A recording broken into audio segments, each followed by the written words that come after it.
Bonjour et bienvenue pour cette nouvelle étude cette semaine. Cette semaine, nous allons nous intéresser de plus près au sanctuaire terrestre et voir quelles leçons est-ce que nous pouvons en tirer pour nous aujourd'hui. Aujourd'hui, nous sommes en compagnie de deux pasteurs, le pasteur Charlie Raison et le pasteur Erwin Kessner. Bonsoir, bienvenue à vous. Et avant de commencer, nous allons prier avec le pasteur.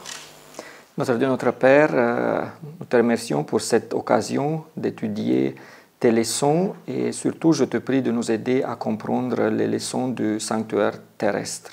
Amen. Alors, nous avons vu précédemment que Dieu a demandé à Moïse de construire un tabernacle selon un modèle qui se trouve au ciel. Et dans cette construction, plusieurs objets ont des symboles, représentent des symboles très forts à vocation pédagogique pour décrire une réalité spirituelle et pour en tirer des enseignements pour nous aujourd'hui. En fait, le sanctuaire est l'outil dont Dieu s'est servi pour nous révéler le plan du salut. Alors nous allons lire un premier texte qui se trouve dans Exode chapitre 40, versets 9 à 10. Tu prendras l'huile d'onction, tu en oindras le tabernacle et tout ce qu'il renferme. Et tu le sanctifieras avec tous ses ustensiles, et il sera saint. Tu oindras l'autel des holocaustes et tous ses ustensiles, et tu sanctifieras l'autel, et l'autel sera très saint. Voilà, bien sûr, il s'agit de Dieu qui s'adresse à Moïse en tant que sacrificateur, et nous sommes interpellés par toutes ces instructions-là. Est-ce que nous sommes amenés à faire un service similaire? Est-ce que on utilise l'huile et quelle est la fonction de cette huile? Il faut vraiment noter ce détail. Alors bien entendu, il s'agit du sanctuaire terrestre, mais utiliser l'huile d'onction pour sanctifier les ustensiles, les objets utilisés dans le cadre du service dans ce sanctuaire, sous-entend que nous avons affaire à un service solennel, un service où il y a la recherche de la sainteté, de la justice, de la pureté également. C'est-à-dire, il y a un enseignement ici, à savoir que Dieu est saint et qu'il désire que ce service soit saint également. Donc, si les ustensiles sont sanctifiés, cela implique aussi la sanctification de ceux qui servent. Alors, je dirais oui et non. Non, parce que nous n'avons plus un sanctuaire dans le sens du sanctuaire terrestre pour le peuple d'Israël. Mais en même temps, c'est ce qui est important est le service qui se passait dans nos sanctuaires. Et le service était la possibilité, le sanctuaire était une offre de la part de Dieu pour le pardon des péchés. C'était ça qui était au milieu, la possibilité pour le pécheur d'être pardonné. Et cette possibilité, nous l'avons aujourd'hui. Nous ne dépendons pas d'un sanctuaire terrestre, nous dépendons de ce qui est au ciel aujourd'hui, mais le pardon des péchés, ça existe. Les personnes venaient au sanctuaire, la personne disait ce qu'elle a fait, elle demandait pardon, et ça, nous devons le faire aujourd'hui. Oui. Il n'y a plus l'agneau qui doit être tué, mais en même temps, nous devons penser à l'agneau qui est mort pour nous. C'est-à-dire Jésus-Christ. Jésus-Christ, oui. Alors, donc, ce qui s'est passé, puis il y a les prières, oui, les parfums qui montaient vers le ciel. Les prières, ça existe. Nos prières, ils montent. Nous n'avons pas à allumer des parfums, mais en même temps, nos prières sont censées d'arriver à Dieu. Très bien. Alors, cette notion de sainteté, on va encore le voir dans Lévitique, au chapitre 19, et le verset 2. Parle à toute l'assemblée des enfants d'Israël et tu leur diras, soyez saints, car je suis saint, moi l'Éternel, votre Dieu. Alors, de quoi parle-t-on ici? Toujours de la sainteté? Toujours. Alors, c'est vrai que lorsqu'on fait lorsqu'on utilise ce terme, c'est à proprement parler une terminologie religieuse, c'est vrai. Mais pour arriver à comprendre ce dont il s'agit aujourd'hui, saint, celui qui est mis à part, être réservé pour ce qui est bien, se séparer de ce qui est mal. Alors, en clair, pour nous, pour le contemporain, ce serait, voilà, se séparer de ce qui est mal, se réserver pour ce qui est bien. Cela sous-entend l'idée de rechercher, comme l'apôtre Paul le dit souvent, rechercher ce qui est élevé, ce qui est noble, ce qui édifie, ce qui construit. D'une certaine manière, c'est rechercher Dieu, tout simplement. Oui, moi j'ai regardé dans le dictionnaire, le mot saint, effectivement, c'est exemplaire, conforme aux lois religieuses. Hein, donc effectivement, c'est une attitude, un comportement complètement différent de ce qu'on voit habituellement. Oui, il y a plusieurs, notions. Oui. Être saint, ça veut dire aussi être mis à part, être différent. Et alors, tous ceux qui deviennent des enfants de Dieu seront mis à part. Ils seront différents des autres. En même temps, la sainteté, ça veut dire aussi pureté morale. Alors Dieu nous exhorte à arriver, oui, on ne peut pas la faire seul, oui, nous n'avons pas le pouvoir, mais on peut s'approcher de Dieu pour s'approcher de mieux en mieux de la pureté morale.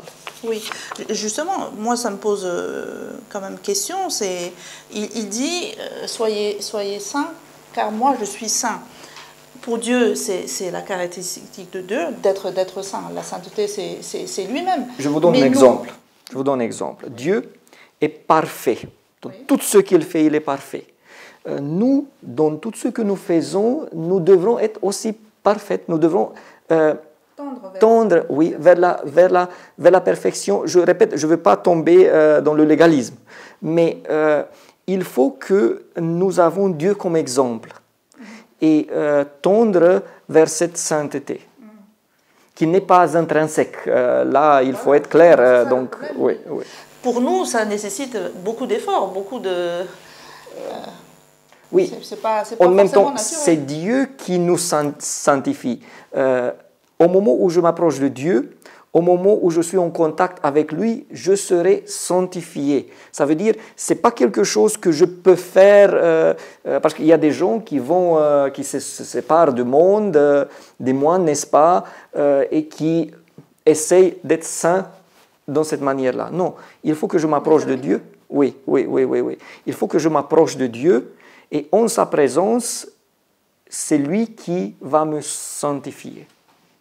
D'ailleurs, ça rejoint la prière sacerdotale de Jean au chapitre 17, verset 17, où il est question de Dieu qui, au travers du Christ, donc il se sanctifie lui-même, donc il se met à part pour sanctifier ses disciples. Donc c'est aussi, comme cela a été dit, il y a une dimension relationnelle. Je suis en relation avec un Dieu saint et cette relation me sanctifie. Alors on va revenir dans l'Ancien Testament, dans Exode, chapitre 31, aux différents ustensiles du sanctuaire. Alors ils ont tous des symboliques très très forts. Nous n'avons pas le temps de tout détailler, mais rapidement, quand même, qu'est-ce qu'on peut dire sur ces différents objets qui sont dans le sanctuaire? Une chose est très intéressante. Il y a beaucoup d'objets qui mènent vers Christ. Il y a l'agneau qui symbolise Christ. Il y a le prêtre qui symbolise Christ. Il y a le grand prêtre qui symbolise Christ. Il y a le rideau qui symbolise Christ. Donc, il y a la table avec le pain qui symbolise Christ. Donc, vous voyez, le sanctuaire était censé de mener le peuple vers Christ. Finalement, ils ne l'ont pas fait. Christ n'a pas été accepté, mais c'était pour cela d'abord que le sanctuaire a été élevé. Pour contempler cette image, même dans les ordonnances, les vêtements du grand prêtre, le grand prêtre avec les 12 pierres sur la poitrine, 12 pierres qui symbolisent les enfants d'Israël, mais aussi 12 pierres qui pourraient représenter les 12 apôtres. Et d'une certaine manière, ça représente le peuple de Dieu et ce grand prêtre qui porte sur son cœur les enfants de Dieu, et le Christ dans l'Épître aux Hébreux qui est le grand prêtre. Qu'est-ce qu'il fait le Christ?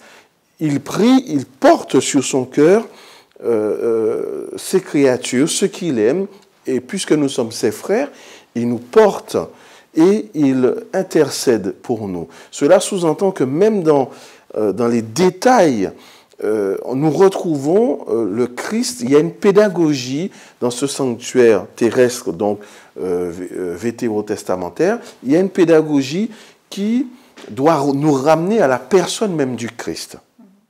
En même temps, le tabernacle montre la résolution du problème principal de l'homme, le péché.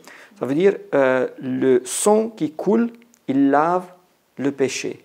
Puis le sang est mis dans le sanctuaire. Ça veut dire les péchés, je suis soulagé des péchés et mes péchés arrivent dans le sanctuaire. C'est le grand prêtre, c'est le prêtre qui prend les péchés et le met dans le sanctuaire. Les péchés restent là jusqu'au moment où le sanctuaire va être purifié. Donc les gens voyaient ce qui s'est passé avec le péché, voyaient que le péché est une affaire assez lourde parce que chaque fois que je devrais être pardonné, quelqu'un d'innocent devrait mourir. Oui. Alors c'est le deuxième grand enseignement, à mon avis. Le premier est que Christ est au milieu, le deuxième que nous avons une possibilité d'être pardonnés de nos péchés. Alors il y a les tables de la loi qui ont une place aussi dans ce lieu. Oui, dans ce tabernacle, on retrouve les tables de la loi dans cette arche de l'Alliance.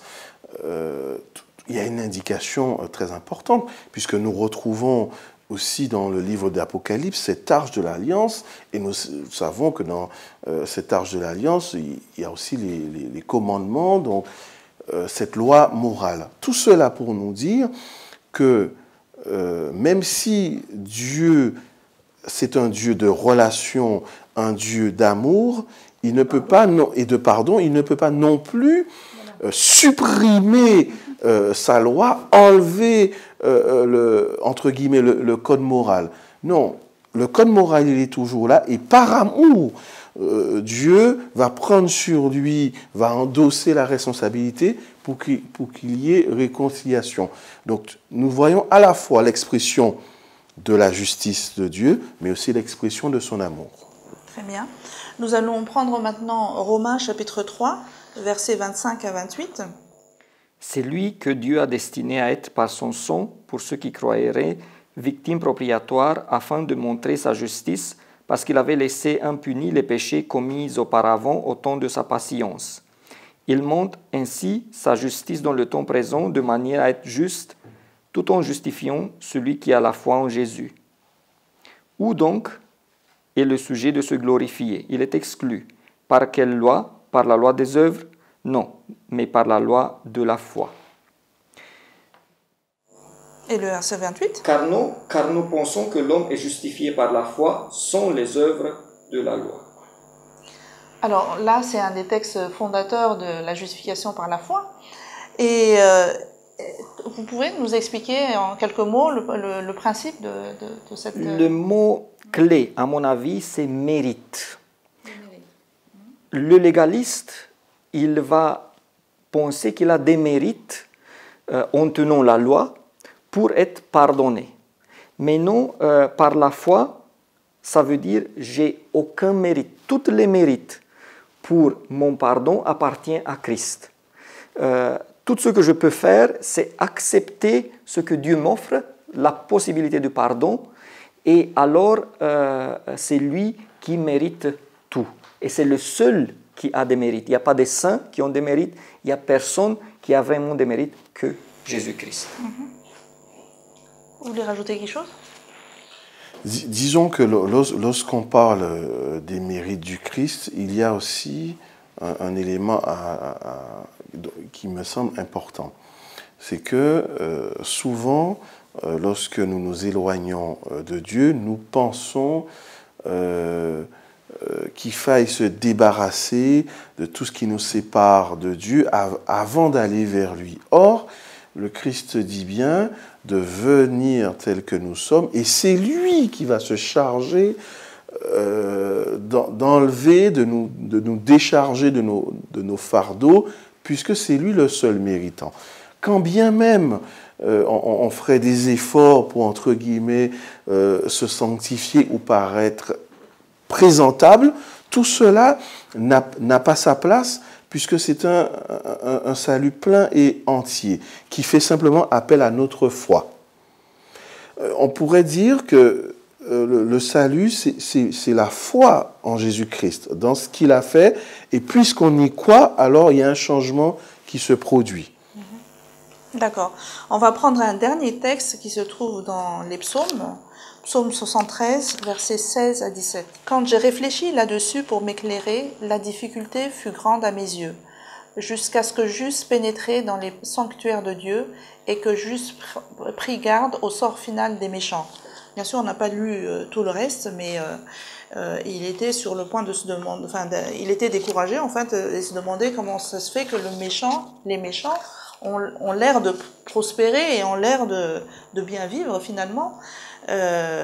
Et donc jusqu'à ce verset qui dit finalement, quand il est rentré dans les sanctuaires, il a compris quel était le sort final des méchants. Alors déjà, pourquoi parle-t-on des sanctuaires au pluriel? Alors, si on parle des sanctuaires au pluriel, c'est certainement pour signifier le lieu en lui-même. Parce que Asaph, lorsqu'il écrit, il fait référence à un lieu particulier, c'est-à-dire le parvis. Il pense à ce sanctuaire du désert. Mais nous savons aussi que par la suite, ce sanctuaire du désert a été remplacé par le temple qui, d'une certaine manière, incarnait la présence de Dieu. Mais nous savons très bien que même dans ce temple, il y avait un lieu privilégié, un lieu secret, c'est-à-dire le lieu de la Shekinah. Donc tout cela, lorsqu'on parle du sanctuaire au pluriel, en arrière-plan, on a les différentes dimensions, les lieux privilégiés. Lorsqu'on est dans le parvis, on n'est pas dans le lieu très saint, par exemple. Parce que le lieu très saint, c'est le lieu privilégié, le lieu secret où seul le grand prêtre officie. Il y a tout cela. Mais il y a aussi l'idée de la sainteté de Dieu. Sous-entendu, lorsque je suis dans le parvis, je peux encore demander à Dieu de me sanctifier, mais plus je rentre dans ce lieu particulier, on va dire pour Asaph, je rentre vraiment dans la présence de Dieu. Qu'est-ce que cela signifie pour nous aujourd'hui si nous voulons comprendre ce texte? C'est-à-dire que plus j'approfondis ma relation avec Dieu, Dieu il nous impressionne. Mais en nous impressionnant, nous avons aussi envie de le contempler, de lui ressembler. Au départ, nous nous sentons plus éloignés de lui. Mais au fur et à mesure que la relation s'intensifie, nous prenons conscience de nos péchés, mais aussi nous prenons conscience de la possibilité de grandir, de croître avec Dieu. Alors, on parle du sort final des méchants. De quoi s'agit-il? Le sanctuaire montre aussi le jugement final. Ça veut dire, au moment de la purification du sanctuaire, ceux qui n'avaient pas demandé pardon pour leur péché seront perdus. Donc, à ce moment-là, les gens devraient trembler, oui, devant le tabernacle terrestre, devant se demander est-ce que j'ai amené tous mes péchés? Est-ce que j'ai demandé pardon pour tous mes péchés? Parce qu'à ce jour-là, il n'y avait plus de la chance pour être pardonné. Le sort final, oui, à ce moment-là, ceux qui ont les péchés dans le sanctuaire seront sur la nouvelle terre, et ceux qui n'auront pas fait ce pas-là seront perdus pour l'éternité. Alors au moment où Asaph apprend ça, apprend que les méchants finalement seront perdus, voit qu'il y a de la justice dans tout ce qui est l'œuvre de Dieu. Alors nous allons conclure ici. Probablement nous allons avoir l'occasion de revenir sur le ministère du Christ dans le sanctuaire céleste cette fois-ci. Mais donc aujourd'hui, si on récapitule, on a vu les leçons du sanctuaire. Être saint, déjà, c'est ce que Dieu nous demande. La justification par la foi, le ministère de Jésus dans le sanctuaire, les événements des derniers temps. Tout ceci vient corroborer le souhait du psalmiste qui dit « Je désire habiter dans la maison du Seigneur tous les jours de ma vie ». Et est-ce que c'est là la signification d'être saint, finalement, destiné à vivre éternellement avec Dieu? Et vous, est-ce que vous avez fait votre choix? Voilà, nous vous remercions de votre présence, de votre participation et nous vous disons à bientôt.